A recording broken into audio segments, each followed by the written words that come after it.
Hey everyone, welcome back. Today I'm going to show you how to stream Netflix on Discord from a PC so you can watch together with friends. First, open a web browser on your Windows or Mac computer and go to the Netflix website.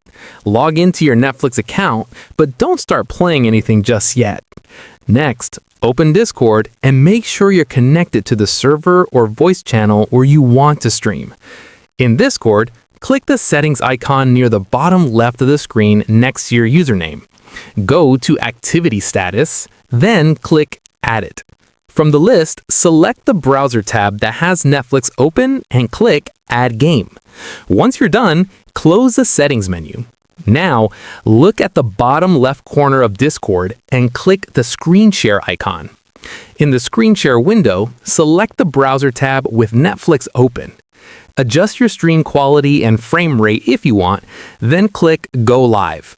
After you're live, switch back to Netflix and start playing the movie or TV show you want to watch. Your friends in the voice channel will now be able to see and hear the stream, and you can keep your camera and microphone on so they can see your reactions while watching together. And that's how you stream Netflix on Discord from a PC. If this video helped you out, don't forget to like and subscribe for more simple and helpful tutorials. Thanks for watching, and I'll see you in the next one.